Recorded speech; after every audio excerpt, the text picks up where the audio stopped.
Brandis. Well, thank you very much, Mr Acting Deputy President, and may I, in closing the second reading debate, thank honourable senators for their contributions. May I, in particular, acknowledge the thoughtful contributions of Senator Leyonhjelm and Senator Xenophon, and I will respond with particularity to certain of the issues which those two senators from the independent crossbench have raised. But I'm bound to say, Mr Acting Deputy President, and I see Senator Xenophon, who is still in the chamber, so let me say to you, Senator Xenophon, that anyone listening to the broadcast of this debate could be forgiven for thinking from some of the language that has fallen from the lips of Senator Xenophon or Senator Leyonhjelm and others who have spoken from the crossbench or from the Greens, that this bill proposed an important or significant or even draconian new set of powers which the state would be able to exercise over the citizen. You would think that that was so from what those contributions suggested. Can I tell you, Mr Acting Deputy President, and to those who may be listening to this broadcast tonight, that this bill contains no powers exercisable by the state over the citizen. Not one. The only change that this bill makes to the relationship between the state and the citizen is to introduce safeguards in relation to the access of law enforcement agencies to metadata which were not there before. That is the only change this bill introduces to the relationship between the state and the citizen. Senator Leyonhjelm, whose libertarian principles I greatly respect, would be reassured to know that whereas under existing law some 85 government agencies and even local councils and even NGOs can access metadata, as a result of the bill before the chamber this evening, that number of agencies has been reduced to 21. And those 21 agencies, all of them law enforcement agencies, are set out in the bill, and they cannot be added to, Mr Acting Deputy President, except by regulation which is disallowable by this chamber. So far from expanding the power and the reach of the state, this bill very significantly reduces the power and reach of the state by reducing by 3/4 the number of bodies which can access metadata by warrant, without warrant.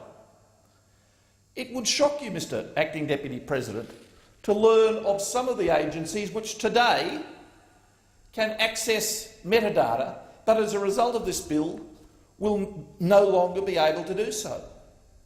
Some 8 Commonwealth departments who will no longer be able to do so. Australia Post, which will no longer be able to do so.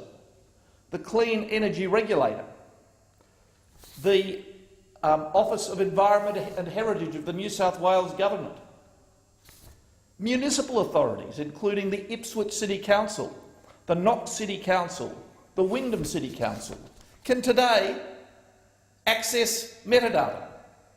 As a result of this bill, they will no longer be able to do so. Would you believe, Mr Acting Deputy President, that even the RSPCA can today access metadata, but as a result of this bill, they will no longer be able to do so? Because this bill, by proposed section 110 A, limits the agencies which can access metadata specifically to law enforcement agencies, the Australian Federal Police and the State and Territory Police Forces, the corruption authorities in the states, and the principal economic regulators, ASIC, the ATO and the ACCC. All of those agencies, of course, can access metadata today, but another 60-odd agencies or entities can, and as a result of this bill, they will be prohibited from doing so. So far from expanding the power of the state over the individual, Senator Xenophon and Senator Leonhill, this bill actually does the opposite. It also introduces a provision that is not part of our law at the moment. That is a large and detailed architecture of protection for journalists. There are no protections for journalists under existing law. There are none to prevent access to metadata concerning journalists or their sources. But as a result of this bill, there are protections, and I've heard your critique of them, Senator Xenophon. I'll deal with it with particularity during the committee stage debate. But I simply make the broad proposition that whereas under existing law there are no protections for journalists and their sources in relation to metadata, under this bill there will be. So how this bill can then be described as having a chill effect on the freedom of the press when it introduces a protection of the freedom of the press which forms no part of the existing law escapes me.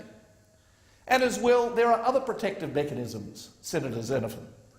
There is, for example, a new role given to the Commonwealth Ombudsman, which does not exist under existing law, to ensure that access to metadata is not abused. There is additional powers of oversight given to the Parliamentary Joint Committee on Intelligence and Security, which does not exist under the current law, to ensure that access to metadata is not abused. So far from this being a bill that introduces draconian new powers, it introduces no new powers but extensive new safeguards. Now, Mr Acting Deputy President, let me explain very simply why both sides of politics, after long deliberation, have concluded that there is a need for this legislation. For more than 20 years or so, telecommunications service providers and ISPs have collected the metadata of their clients as a business record, because they needed it for billing purposes. That's why the metadata was stored, and it has been accessed by the 85 or more agencies and entities that I mentioned before, essentially for law enforcement or regulatory purposes.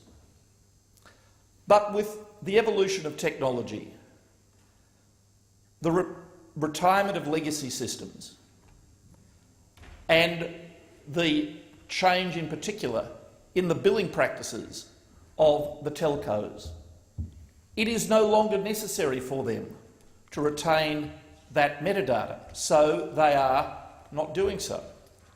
But as a result, the capacity of the law enforcement agencies to conduct criminal investigations which are materially assisted by access to metadata has been degraded. So the core provision of this bill is to impose upon telecommunications companies an obligation to retain the metadata that they hitherto have retained anyway for 2 years. What the bill does, in effect, Mr Acting Deputy President, is to freeze the status quo. So not only does the bill contain no new powers of the state against the citizen, not only does the bill contain protections which don't exist under existing law, what the bill does in relation to the telcos is it freezes a status quo which has existed for the last 2 decades, and about which we have heard no complaint by those who have suddenly and rhetorically seen fit to claim, erroneously, that the bill contains draconian new powers. Let me turn to another error that came from Senator Xenophon, I'm sorry to say, and from others who've spoken in the debate, that as a result of this bill, the government will hold our metadata.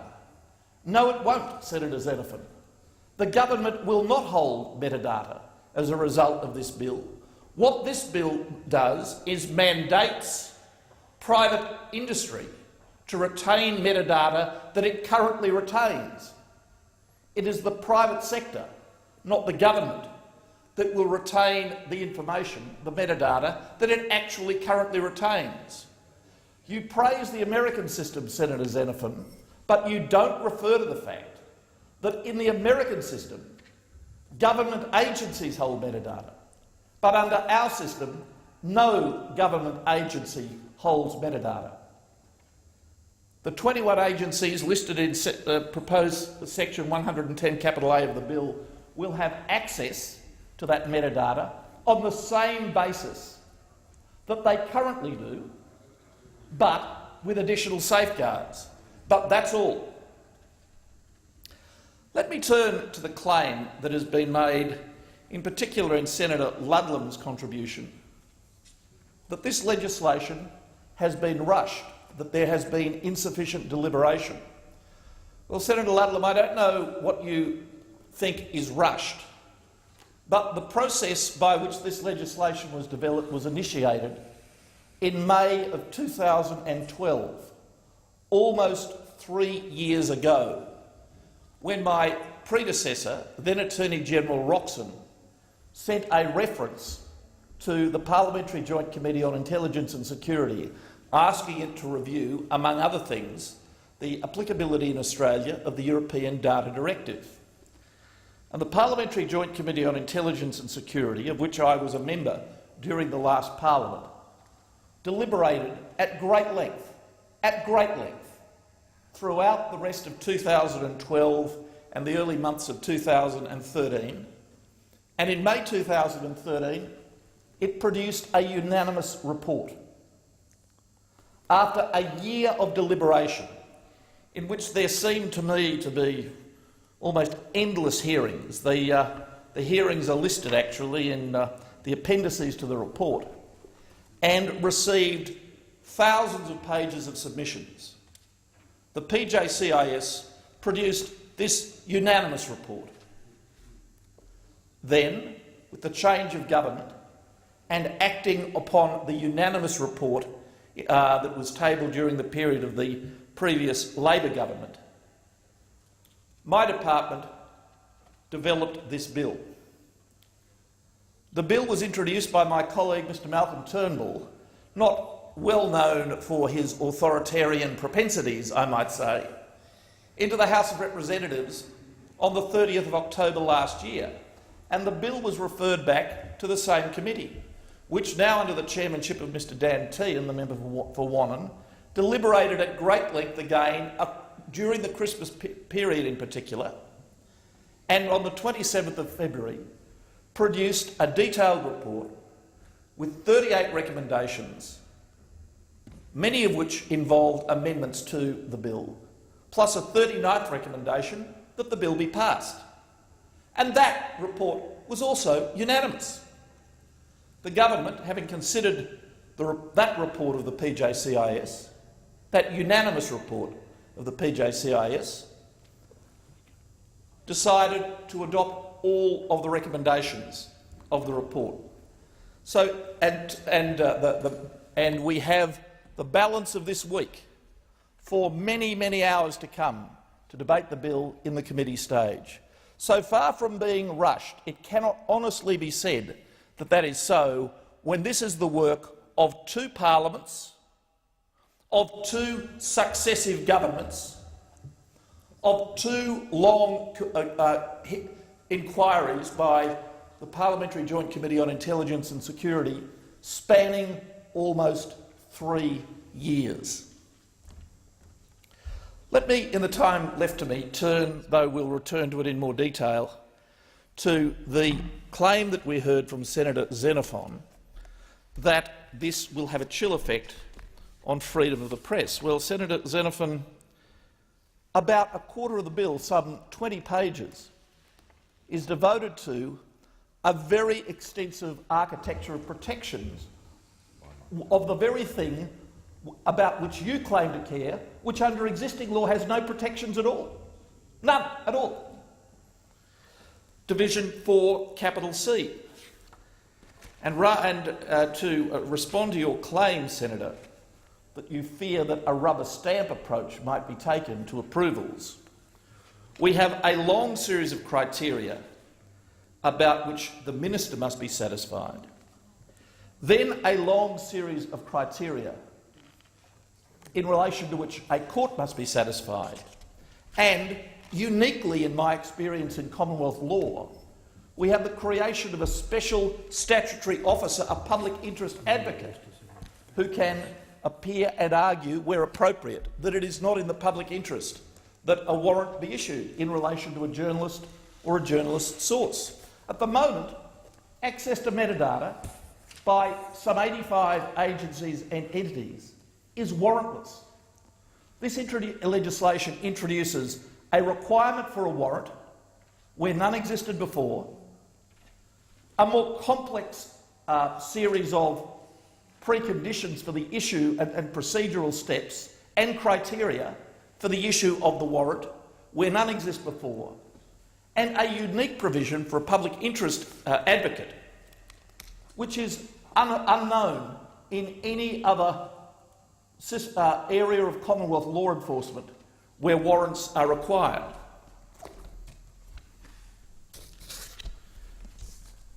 It has been claimed by some, particularly from the Greens, that metadata has no utility.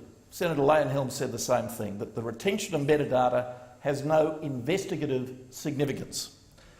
Well, I note what you say, Senator Leyonhjelm and senators from the Greens, but that is not the view of those who actually have the responsibility for carrying out these investigations.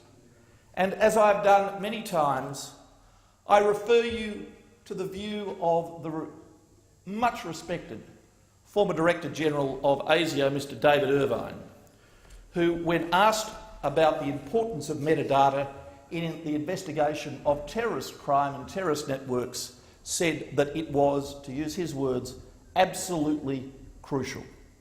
A view shared by the current Director General of ASIO, Duncan Lewis, and by the Commissioner of the Australian Federal Police.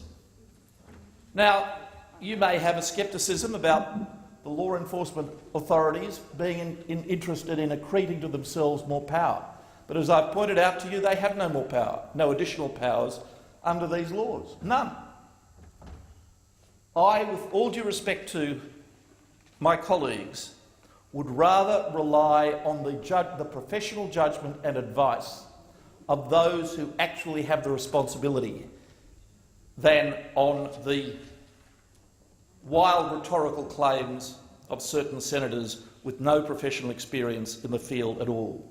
Metadata is in fact used in every significant criminal, organised criminal, paedophile and terrorist investigation. Finally, let me address the issue of cost, and I note Senator Loveland's second reading amendment, which of course the government will oppose. The question of cost is a matter of discussion and has been for some months now a matter of discussion between government and industry. And the government announced, Mr Turnbull made clear in his second reading speech in the House of Representatives on the 30th of October, that the government will make a substantial contribution to the capital costs of industry in establishing a retention regime.